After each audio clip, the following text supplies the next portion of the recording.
I have to tell you, I'm both challenged and excited. My excitement is I get a chance to give something back. My challenge is the shortest seminar I usually do is 50 hours.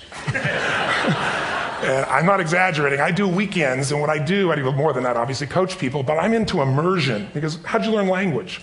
You didn't learn it by just learning principles. You got in it, and you did it so often that it became real. And the bottom line of why I'm here, besides being crazy mofo, is that I'm really in a position, I'm not here to motivate you, obviously. You don't need that. And a lot of times, that's what people think I do, and it's the furthest thing from it.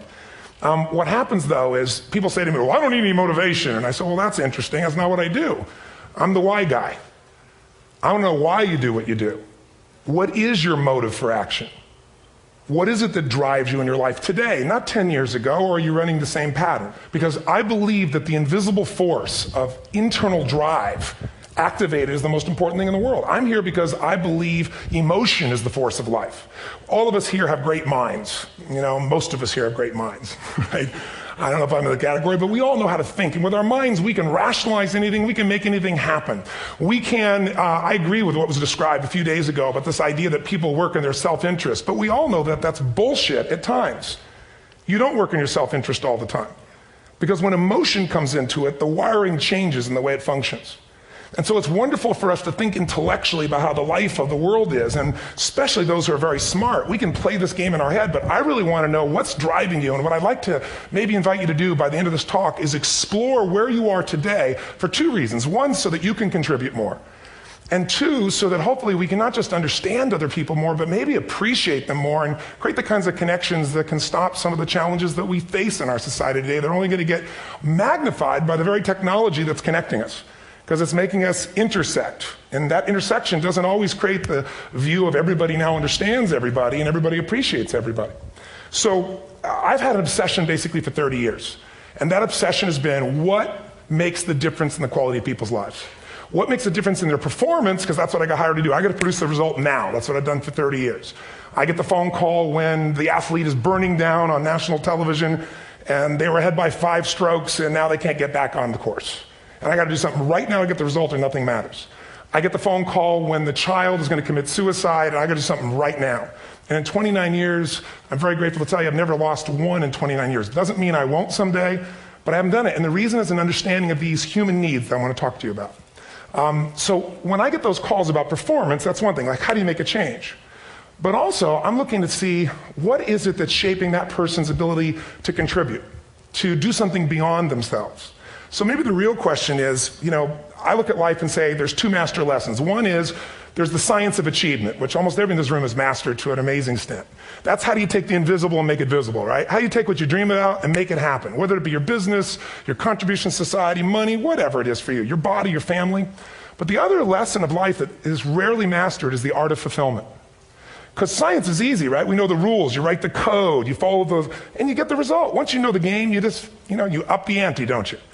But when it comes to fulfillment, that's an art. And the reason is it's about appreciation and it's about contribution. You can only feel so much by yourself. So I've had an interesting laboratory to try to answer the question of the real question, which is what's the difference in somebody's life if you look at somebody like those people that you've given everything to, like all the resources they say they need. You gave them not a $100 computer, you gave them the best computer. You gave them love, you gave them joy, you were there to comfort them. And those people very often, and you know some of them I'm sure, end up the rest of their life with all this love, education, money, and background, spending their life going in and out of rehab. And then you meet people that have been through ultimate pain, psychologically, sexually, spiritually, emotionally abused, and not always, but often they become some of the people that contribute the most to society. So the question we got to ask ourselves really is, what is it? What is it that shapes us? And we live in a therapy culture. Most of us don't do that, but the culture is a therapy culture. And what I mean by that is the mindset that we are our past.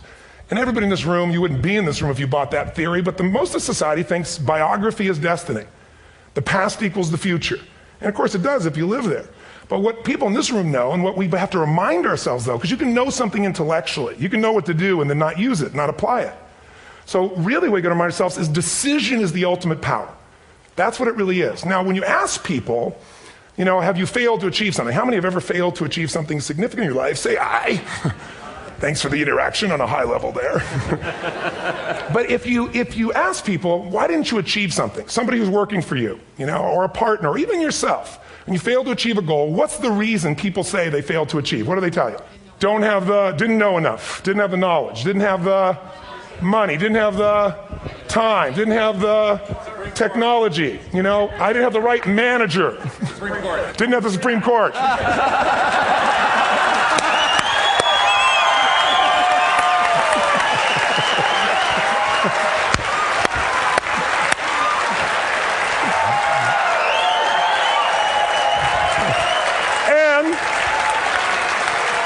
And what do all those, including the Supreme Court, have in common? They are a claim to you missing resources. And they may be accurate. You may not have the money. You may not have the Supreme Court. But that is not the defining factor.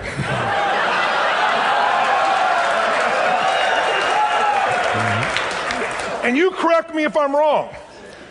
The defining factor is never resources, it's resourcefulness. And what I mean specifically, rather than just some phrase, is if you have emotion, human emotion, something that I experienced from you day before yesterday at a level that is as profound as I've ever experienced, and if you'd communicated with that emotion, I believe you would have beat his ass and won.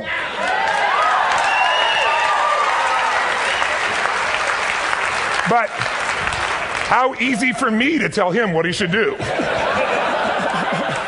Idiot, Robbins.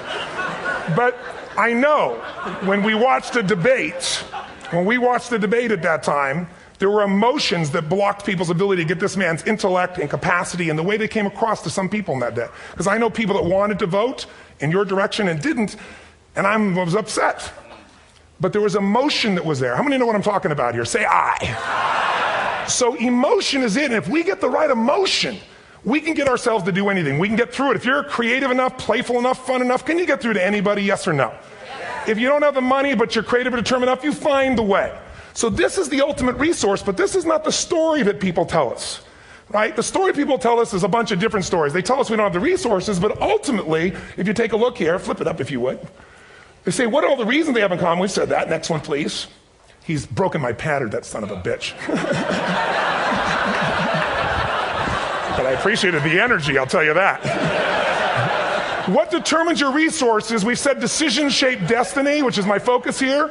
If decisions shape destiny, what determines it is 3 decisions. What are you going to focus on? Right now, you have to decide what you're going to focus on. In this second, consciously or unconsciously, the minute you decide to focus on something, you've got to give it a meaning. And whatever that meaning is produces emotion. Is this the end or the beginning? Is God punishing me or rewarding me, or is this the roll of the dice? And emotion then creates what we're going to do, or the action. So think about your own life, the decisions that have shaped your destiny. And that sounds really heavy, but in the last 5 or 10 years, 15 years, haven't there been some decisions you've made that if you made a different decision, your life would be completely different? How many can think of one, honestly? Better or worse? Say I. So the bottom line is maybe it was where to go to work, and you met the love of your life there. Maybe it was a career decision. I know the Google geniuses I saw here. I understand that their decision was to sell their technology at first. What if they made that decision versus to build their own culture? How would the world be different? How would their lives be different? Their impact. The history of our world is these decisions. When a woman stands up and says, no, I won't go to the back of the bus, she didn't just affect her life. That decision shaped our culture. Or someone standing in front of a tank. Or being in a position like Lance Armstrong and someone says to you, you've got testicular cancer. That's pretty tough for any male, especially if you ride a bike. Right? You got it in your brain, you got it in your lungs. But what was his decision of what to focus on? Different than most people. What did it mean? It wasn't the end, it was the beginning. What am I going to do? He goes off and wins 7 championships he never won once before the cancer because he got emotional fitness, psychological strength. That's the difference in human beings that I've seen of the 3 million I've been around. Because that's what my lab. I've had 3 million people from 80 different countries that I've had a chance to interact with over the last 29 years. And after a while, patterns become obvious. You see that South America and Africa may be connected in a certain way, right? Other people say, oh, that sounds ridiculous. It's simple. So what shaped Lance? What shapes you? 2 invisible forces. Very quickly. 1, state.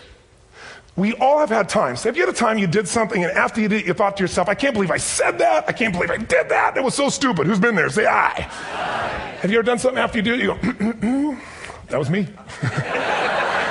Right? It wasn't your ability, it was your state.